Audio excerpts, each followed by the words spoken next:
Como foi o seu ano de 2022? Quando você terminou 2022, tudo aquilo que você tinha pensado, planejado, você conseguiu colocar isso em prática? Eu não consegui. Muito daquilo que eu tinha pensado e esperado para 2022 não aconteceu. Só que nós temos esse hábito, de sempre quando renova o ano, a gente sempre faz novos planos, novos sonhos, novas expectativas.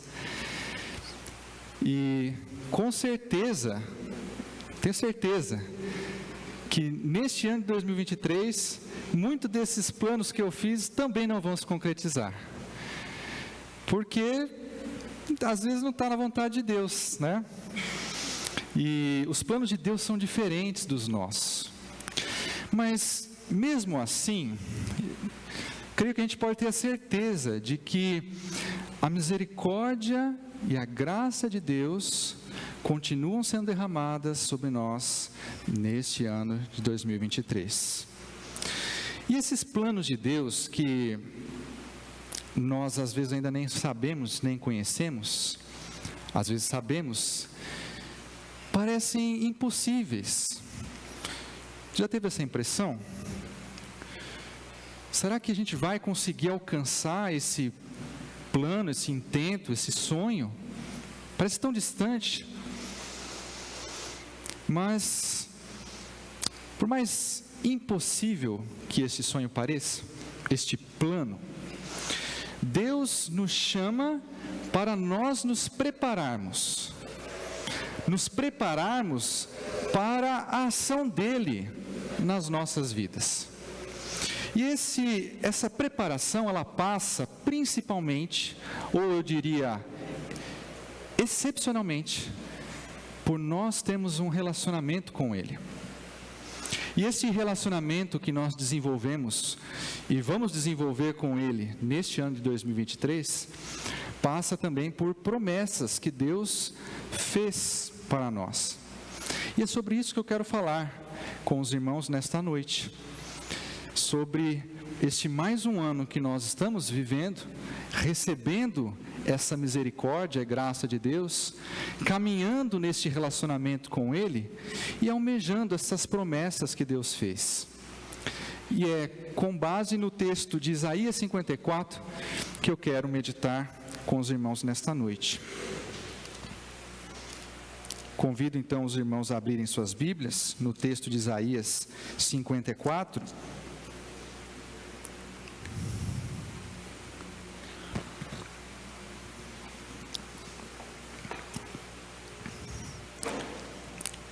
Vou ler o texto, e por ser um texto um pouco longo, os irmãos podem ficar assentados como estão mesmo. Então, Isaías 54, nós vamos ler todo o capítulo. Diz assim o texto: Cante, ó mulher sem filhos, você que nunca deu à luz. Cante alegremente, em alta voz, ó Jerusalém, você que nunca esteve em trabalho de parto, pois a abandonada agora tem mais filhos que a mulher que vive com o marido, diz o Senhor. Amplie o lugar onde mora, construa mais um cômodo, aumente sua casa e não economize nisso, pois logo você transbordará para todos os lados. Seus descendentes ocuparão outras nações e povoarão as cidades arruinadas. Não se assuste, você não será envergonhada. Não tenha medo, você não sofrerá humilhação. Não se lembrará mais da vergonha de sua juventude, nem da tristeza da viuvez, pois seu marido será aquele que a fez. O Senhor dos Exércitos é seu nome.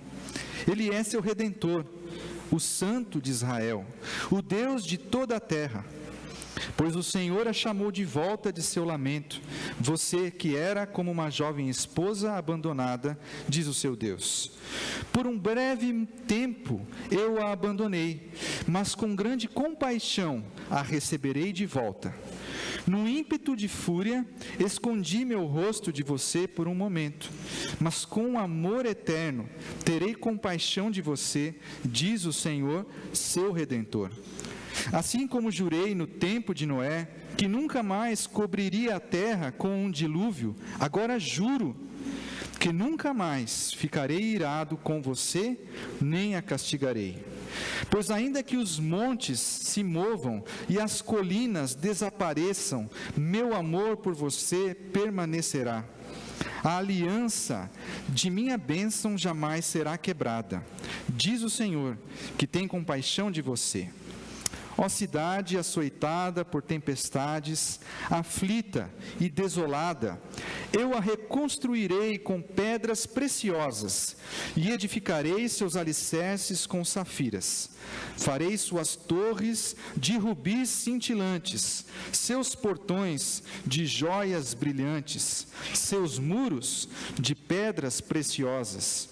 Ensinarei seus filhos, e eles terão grande paz. Você estará segura sob um governo justo e imparcial, e seus inimigos se manterão afastados. Viverá em paz, e nenhum terror se aproximará.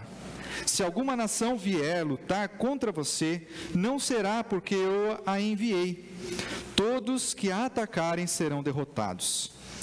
Eu criei o ferreiro que abana as brasas do fogo e produz armas de destruição, e criei os exércitos que destroem.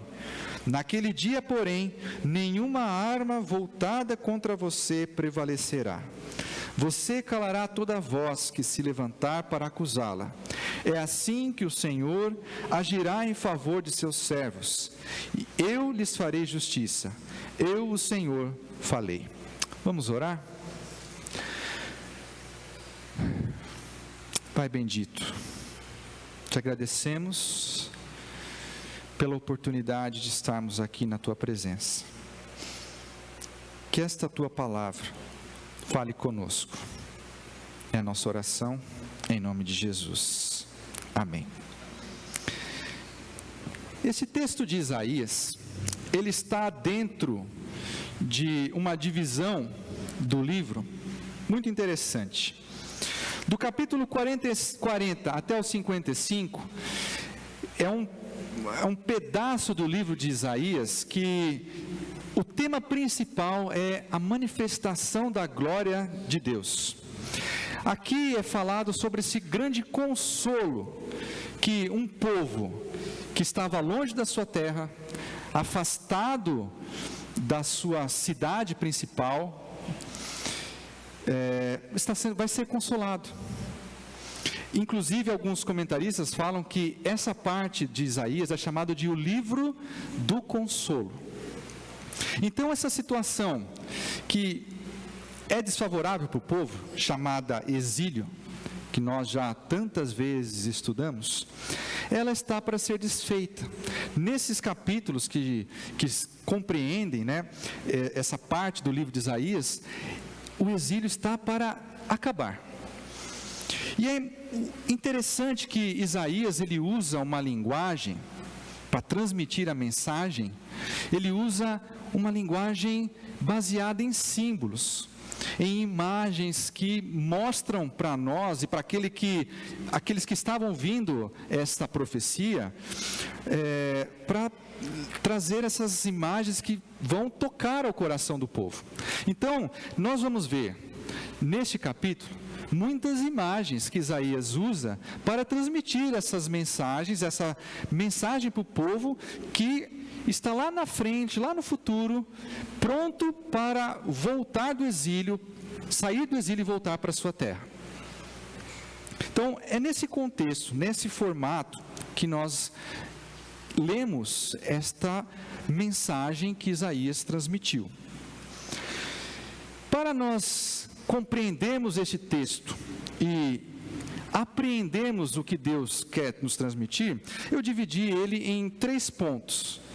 O primeiro ponto, nós vamos ver uma ordem de Deus para nós nos prepararmos. Vamos ver as situações impossíveis que o povo vivia e como ele fala que ele vai transformar essa situação. O segundo ponto, nós vamos ver Deus mostrando que essa preparação, ela envolve um relacionamento com Ele. E nós vamos ver várias imagens e figuras que Isaías usa para trazer esse tema, esse relacionamento que ele quer que o povo desenvolva com Deus. E por fim, nós vamos ver 4 promessas que Isaías nos faz através deste texto. Como diria o pastor Jefferson, vocês estão comigo para nós passearmos por o texto? Então, o primeiro momento nós vamos ver essa preparação, né? Deus fala, se preparem, porque eu estou para agir. E aí, Isaías conta uma situação, né, nesses primeiros 3 versículos, então do versículo 1 ao 3, são uma situação que ele descreve para nós, que quando você percebe, você vê, nossa, essa situação é muito difícil. É impossível de acontecer algo de bom daqui. O que ele diz? Ele diz primeiro que a mulher está sem filhos. E para aquela geração, a mulher tinha que ter filhos. A honra da mulher estava nisso, em ter muitos filhos. E aí Isaías fala o seguinte: a mulher está estéril, ela não tem filhos nenhum. Mas olha só o que Deus diz: cante, se alegre.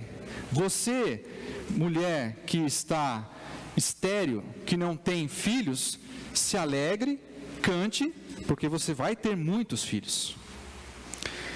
Isaías fala também que um lugar que está em ruínas, uma casa despedaçada, ela deve se preparar para expansão.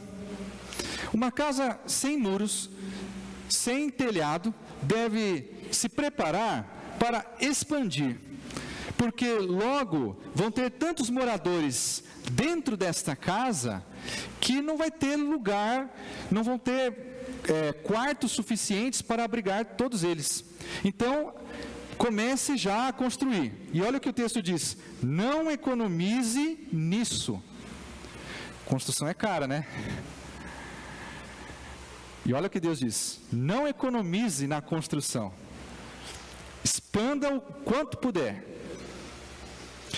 E aí, o último ponto, a última imagem que Isaías quer nos transmitir é que um povo pequeno que está vivendo naquele lugar, em pouco tempo eles irão ocupar as regiões ao redor, porque vai ter muita gente naquele povo, que aquela cidade não vai comportar tanto povo que vai estar chegando. Vão ter que pegar as cidades vizinhas, reconstruir as cidades vizinhas que estão desoladas. Então veja só que interessante, situações impossíveis. Uma mulher estéril é capaz de ter filhos? Um lugar que está em ruínas, uma casa completamente destruída, dá para você expandir os quartos? E um povo até então muito pequeno consegue conquistar novas localidades, consegue tomar outras cidades para habitar? Veja que são situações impossíveis. Isso não dá para se fazer. Só que, olha só, Deus está convocando o povo a ter fé. Aqui o elemento que Ele está trazendo é a fé. Precisamos ter fé de que Deus tem planos para nós, e às vezes esses planos vão parecer impossíveis. Mas Deus está nos convidando a dar um passo de fé. Uma dificuldade que às vezes eu tenho é de primeiro esperar Deus agir para então tomar a dianteira. Quem mais tem a mesma dificuldade que eu? Às vezes a gente quer ver Deus agir primeiro, para então nós irmos na rabeira, né? Só que não funciona assim com Deus. Às vezes Deus nos convida a nós darmos um passo de fé. Vocês lembram o exemplo de Noé? Quando que Noé construiu a arca?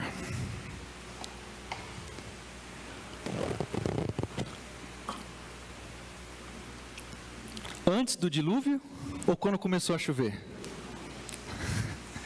Deus chegou e falou para ele: constrói uma arca que está vindo chuva aí. Noé deu um passo de fé e começou a construção da arca.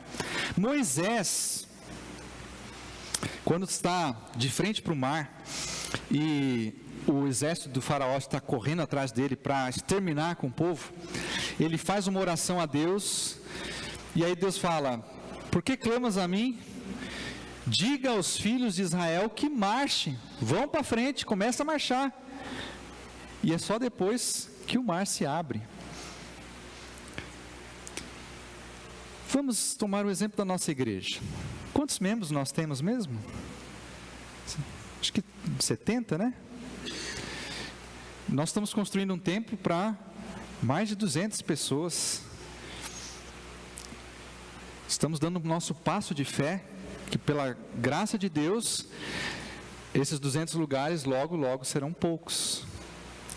Então Deus nos convida a darmos este passo de fé quando as situações parecem impossíveis de se resolverem pelas nossas próprias forças. E aí, quando estava meditando nesse texto, eu parei para pensar em quais situações eu estou vivendo que para mim são impossíveis de serem resolvidas. Que situações para você são impossíveis de se resolverem? Deus nos chama a nós darmos o nosso passo de fé, a nós começarmos a andar para Ele agir. E olha só que essa preparação para a ação de Deus, ela passa por um relacionamento com Ele. E aqui nós entramos no segundo ponto. Quando Isaías escreve este texto, né, faz essa profecia, dos versículos aqui 4 em diante, ele faz uma imagem também muito triste, que é a imagem de uma mulher abandonada, uma viúva que foi desprezada pelos seus familiares, ou uma mulher que tinha um marido e foi desprezada. E vejam só que naquela época, a mulher não estar casada era um sinônimo de miséria, era um sinônimo de ela não ter condições de se sustentar. Então, o quadro que Isaías está construindo é um quadro de tristeza. E aí ele diz que ele identifica esta mulher com o povo de Deus. E o povo de Deus, ele está nessa situação de abandono por causa do pecado. Como nós estudamos ano retrasado, se eu não me engano, ou ano passado, sobre o livro de Isaías, o pecado do povo era tão grande que Deus, ele tentou chamar o povo de volta, mas o povo não quis. E ele precisou ir para o exílio, se afastar de Deus, para que Deus voltasse e chamasse esse povo de volta. E aí, quando ele chama de volta essa mulher abandonada, ele constrói 3 imagens para mostrar a necessidade de se ter um relacionamento com Ele, com Deus, para reverter essa situação impossível que Ele mostrou. Para Deus agir, precisa ter um relacionamento com Ele. E aí Isaías constrói 3 imagens aqui, mais imagens, vejam só, mais imagens que Isaías nos mostra e constrói no seu texto, para que nós entendamos esta mensagem importante. A primeira imagem é o do marido. Isaías fala que Deus vai chamar o povo de volta, igual um marido chama a sua esposa. Então, a palavra que ele está usando aqui é casamento. E casamento significa compromisso, significa relacionamento. No original, é até interessante essa palavra, Isaías fala o seguinte, aqui veja o versículo 5: pois seu marido será aquele que a fez, o Senhor dos Exércitos é o seu nome. No original, a palavra que Isaías usa para marido é a palavra que dá origem a Baal. Então Isaías fala o seguinte, ele está fazendo aqui um trocadilho: vocês não estão indo atrás de outros deuses, né?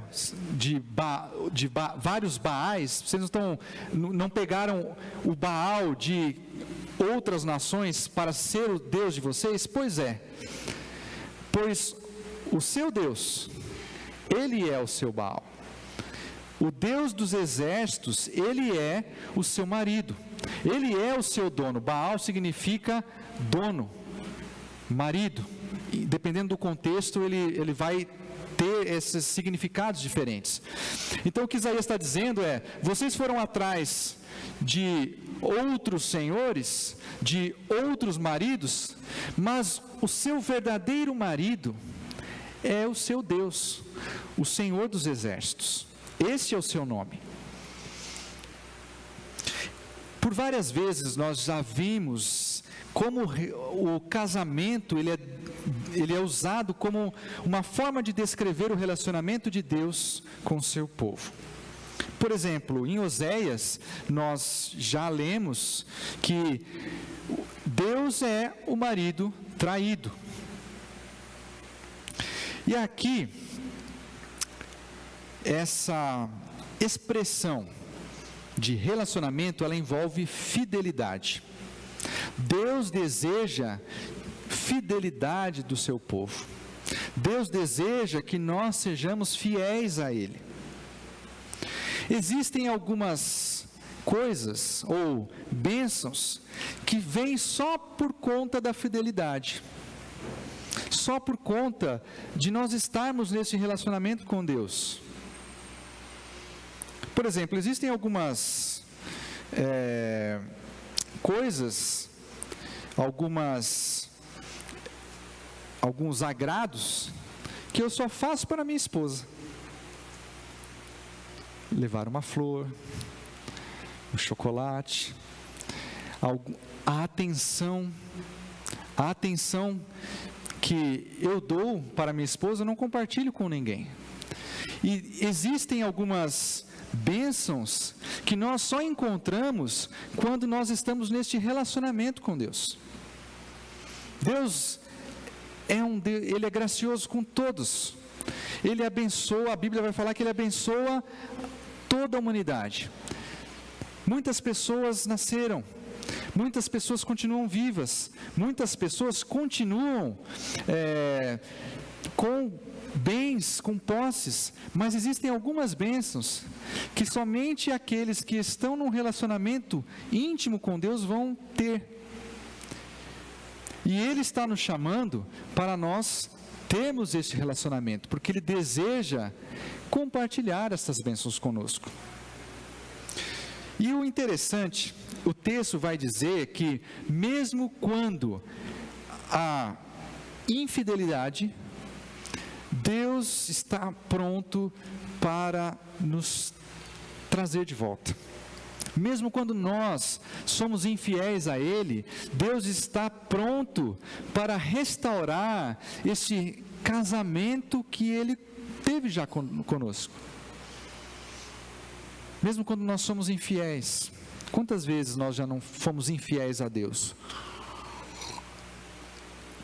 Mesmo assim, Ele está pronto para nos trazer de volta, para nos receber novamente como um bom marido que Ele é. A segunda imagem muito significativa que Isaías traz aqui para mostrar a necessidade deste relacionamento com Ele, que nós devemos ter com Deus, é a figura do Redentor. Ele diz no versículo 5, Ele é o seu Redentor. E aqui essa palavra Redentor, o original dela, o original dela é Gaal. Então olha só que interessante, Isaías está fazendo um trocadilho com aquilo que ele falou lá no início do versículo 5, que ele é o seu marido. A palavra original é Baal, aqui a palavra é Gaal. Então a profecia que Isaías faz é um poema que ele está escrevendo e transmitindo para o povo.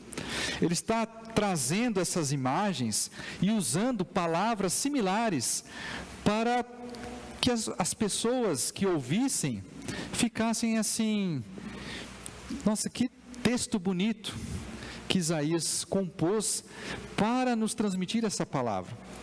E aí essa palavra Gaal, que nós traduzimos por Redentor, ela tem um significado muito importante para o povo, que é remidor, resgatador.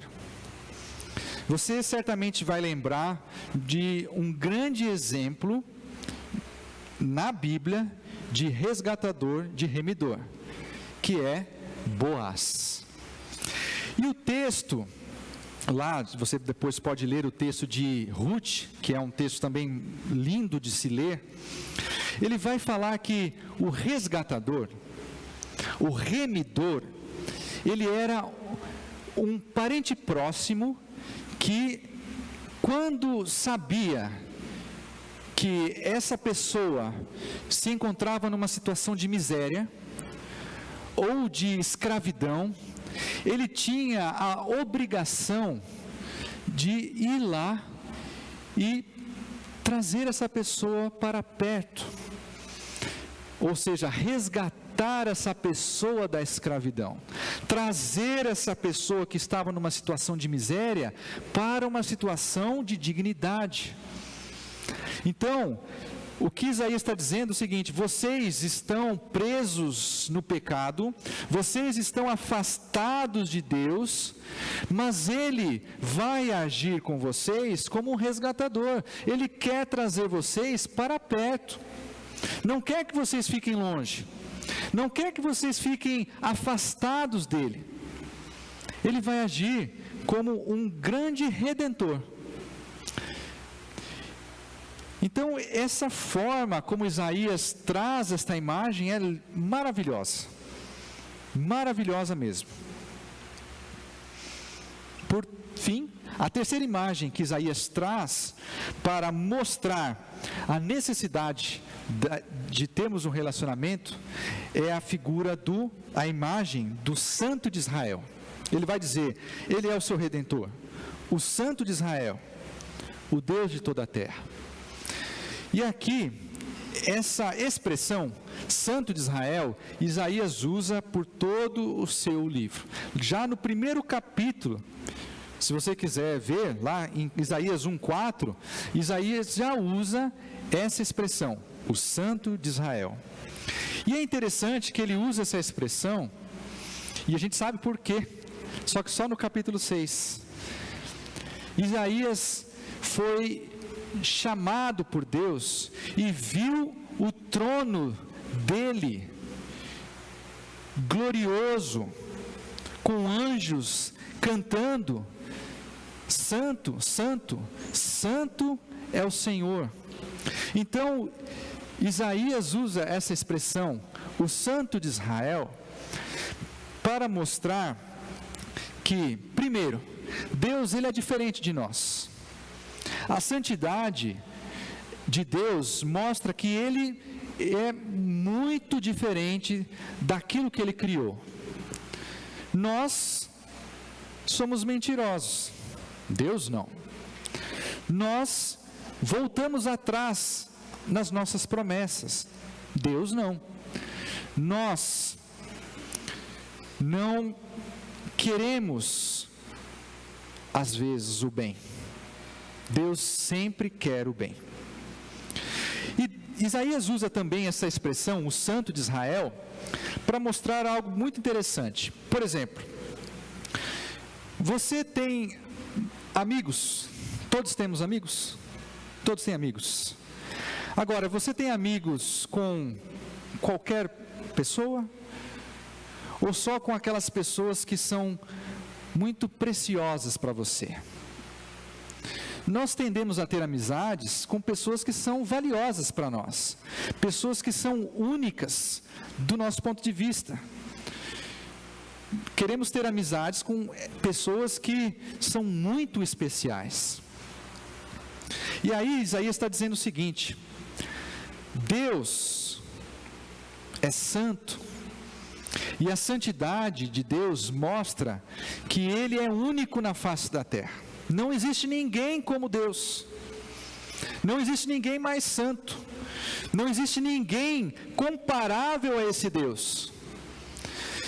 E se existe alguém tão valioso como esse Deus, você precisa buscar um relacionamento com Ele, porque você não vai encontrar alguém igual na face da terra para se relacionar. A santidade de Deus, ela é uma mostra do quanto Ele é valioso, do quanto Ele é único, e do quanto nós precisamos nos relacionar com Ele, para que Ele enriqueça as nossas vidas. Nós não vamos encontrar ninguém na face da terra igual a Deus.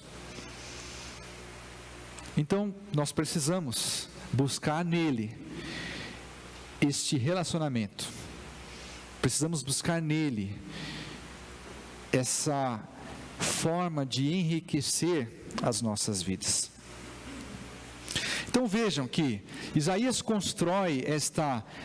mostra, na verdade, esta necessidade do povo se relacionar com ele por meio dessas três figuras. Vocês lembram quais?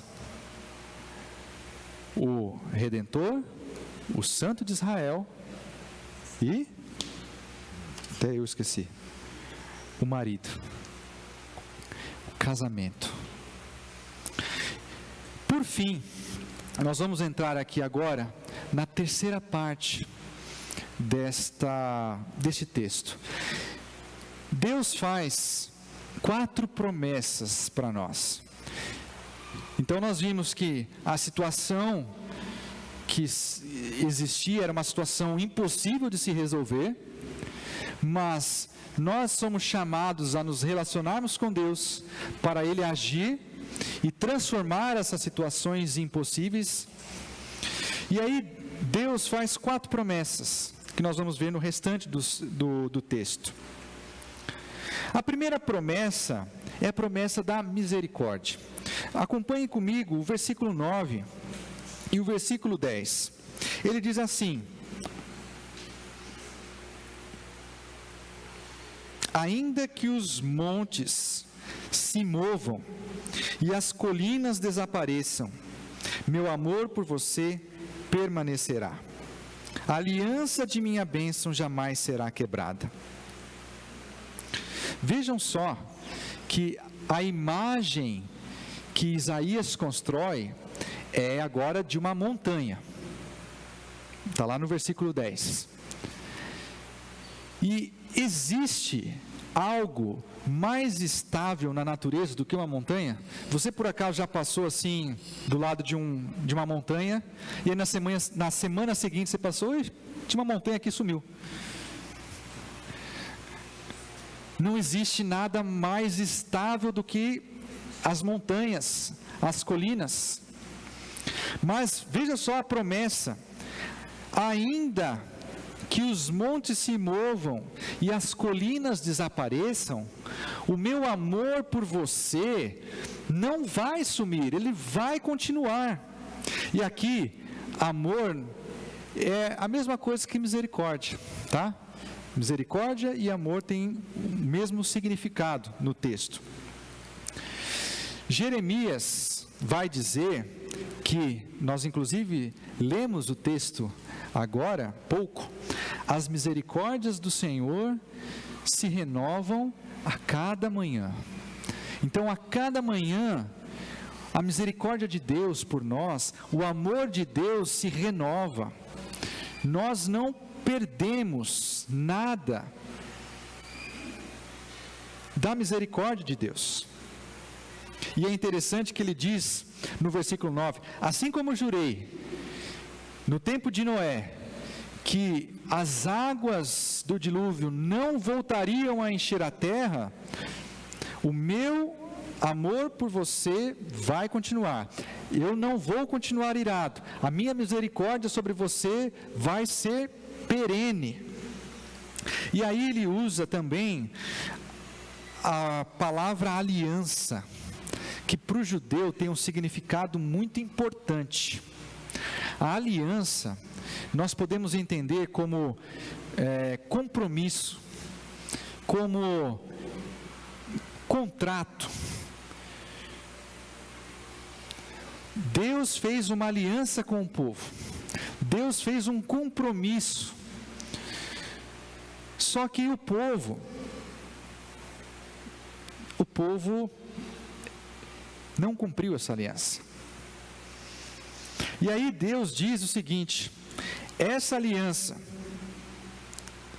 que vocês quebraram, eu não vou quebrar. Você sabe por quê? Porque ela está baseada no meu amor eterno. Veja o que ele diz no versículo 10, no final, quer dizer, no início: a aliança da minha bênção jamais será quebrada, diz o Senhor que tem compaixão de você. Ainda que os montes desapareçam, o meu amor por você permanecerá. A aliança que Deus fez com o povo e hoje quer fazer conosco, ela está baseada nesse amor eterno, que nunca vai acabar. O que é misericórdia? Você sabe me dizer o que é misericórdia?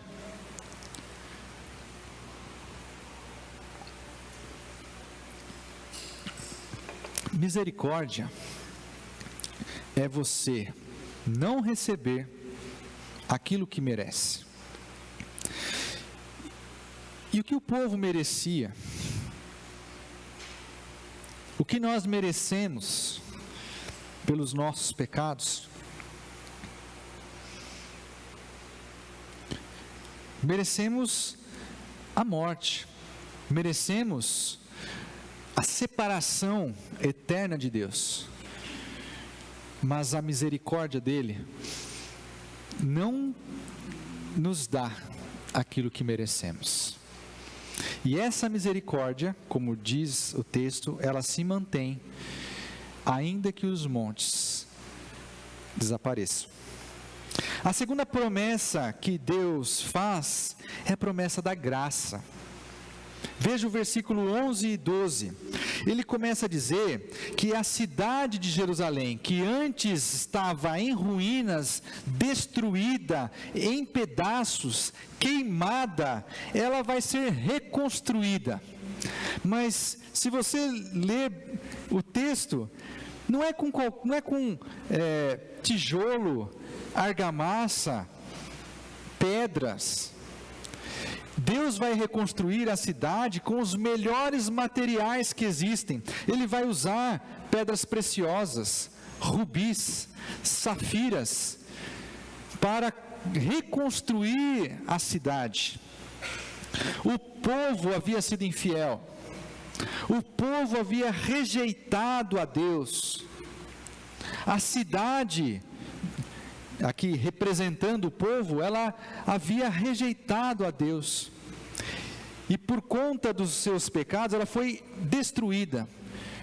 Mas vejam que Deus promete reconstrução, Deus promete restauração. Deus reconstrói a cidade, então Deus reconstrói a vida daquele povo com o melhor que Ele pode oferecer. Não é com o pior, é com o melhor. Você sabe o que é graça? Graça significa nós recebermos aquilo que nós não merecíamos. Misericórdia significa nós não recebemos o que merecíamos, mas graça significa nós recebemos o que não merecíamos. E aqui, isso é maravilhoso, porque nós não merecíamos nada vindo de Deus. Nós não merecíamos estar neste relacionamento com Ele. Nós não merecíamos ser chamados filhos. Mas a graça de Deus, ela nos alcança e nos eleva à condição de filhos, por exemplo. Então, esta promessa de Deus para nós é de que a misericórdia e a graça nunca vão faltar para nós, inclusive neste ano de 2023. A terceira promessa de Deus é a promessa da paz. Nós precisamos de paz, não é verdade? Vivemos num mundo sem paz, violento, onde as pessoas buscam a violência, a destruição. Mas Deus nos promete paz.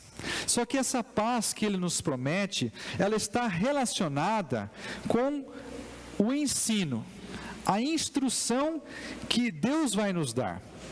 É interessante que essa expressão que está aqui no versículo 13, ensinarei seus filhos e eles terão grande paz. No original, esta palavra, ensinarei, ela está relacionada com aquilo que nós traduzimos por discípulo, ou estar acostumado. O discípulo que seguia um mestre, ele ia atrás do seu mestre o tempo todo. O mestre ia para o rio, o discípulo estava atrás. O mestre ia para os campos, o discípulo estava atrás. E o discípulo estava tanto tempo com o mestre, que ele já estava acostumado à presença do mestre na vida dele. Então, o que o texto está dizendo é o seguinte: vocês querem paz? Vocês precisam ser meus discípulos.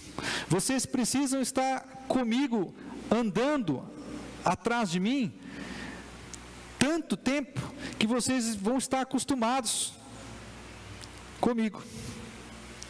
Numa outra versão do texto, ele vai falar que Deus, no versículo 13, os discípulos do Senhor terão paz.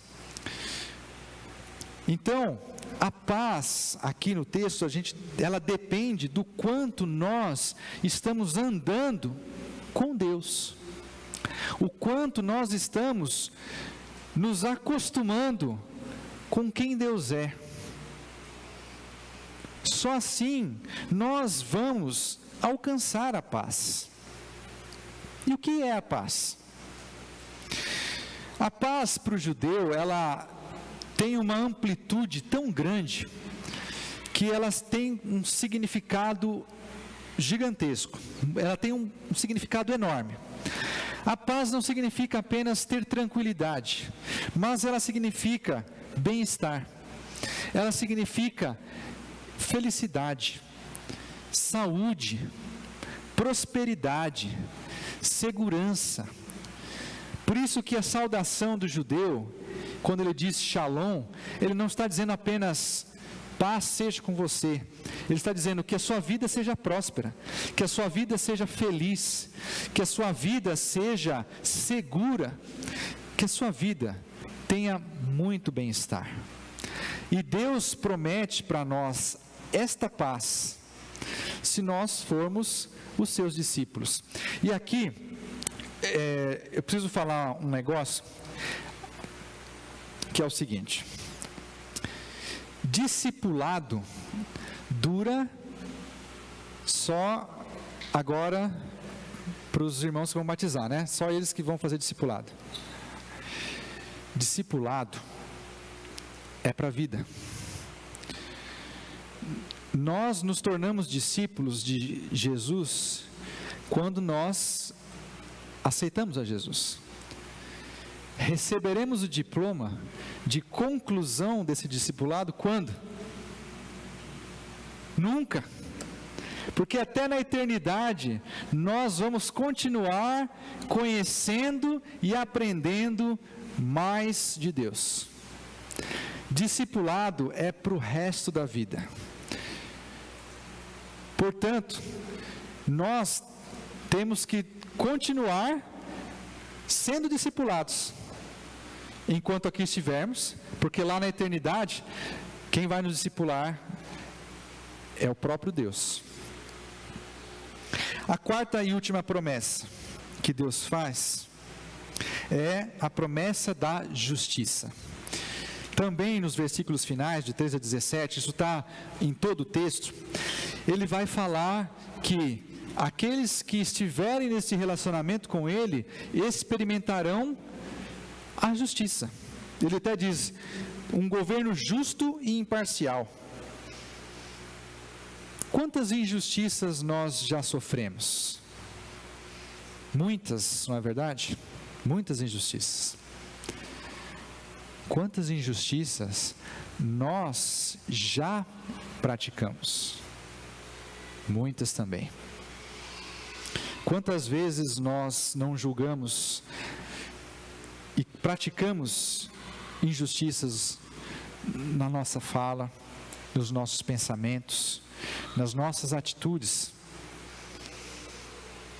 E aí Deus promete que se nós andarmos com Ele, se nós estivermos nesse relacionamento com Ele, nós vamos experimentar essa justiça. Lá em Oséias 10:12, o texto vai dizer que se nós plantarmos sementes de justiça, colheremos, receberemos justiça. Nós não somos justos. Fala a verdade. Nós não somos justos. Mas, veja o que diz o final do versículo 17. Assim o Senhor agirá em favor dos seus servos, eu lhes farei justiça. E numa outra versão bíblica diz, esta é a herança dos servos do Senhor, e a sua justiça que procede de mim. A nossa justiça não vem de nós, ela vem do nosso Deus. Nós só conseguimos alcançar esta justiça porque Ele nos concedeu através de Jesus. Jesus é o justo que padeceu pelos injustos, aquele que compartilha a sua justiça com a gente. Nós somos declarados justos por causa de Jesus. E a promessa, então, de Deus, de que nós vamos alcançar essa justiça, ela se cumpre em Jesus. Eu quero concluir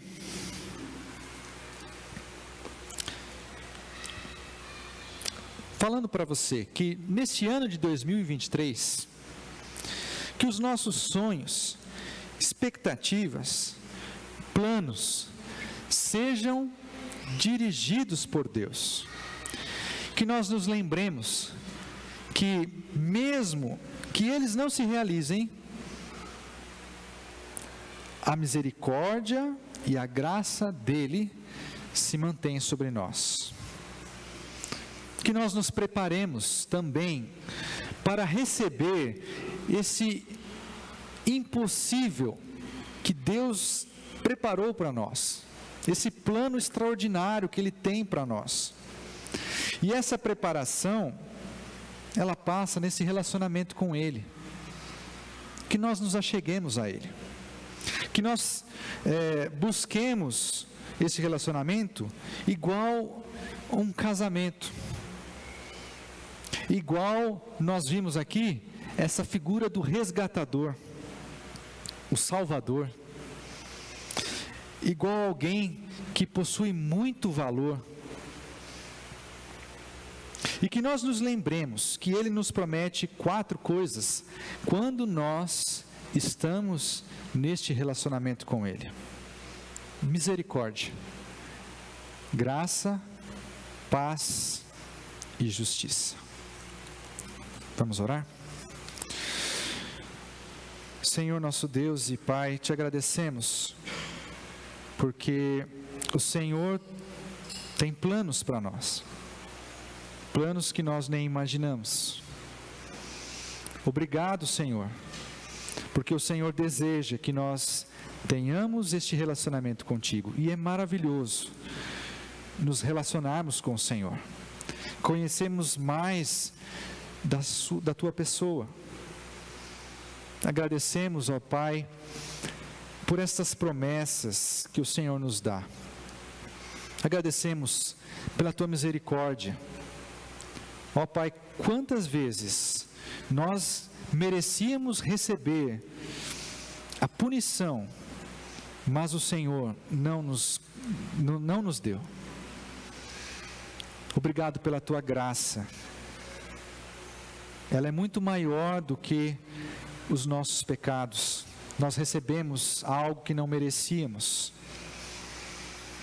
Obrigado, Senhor, também pela tua paz. A paz de Jesus que excede todo o entendimento. Obrigado, porque nós recebemos a tua justiça. Nós fomos declarados justos, não pelas nossas atitudes, mas por aquilo que Jesus fez. E um dia, nós temos a plena certeza de que experimentaremos a plenitude da tua paz e da tua justiça na eternidade. Obrigado por tudo que o Senhor tem feito por nós. É a oração que fazemos no nome de Jesus. Amém.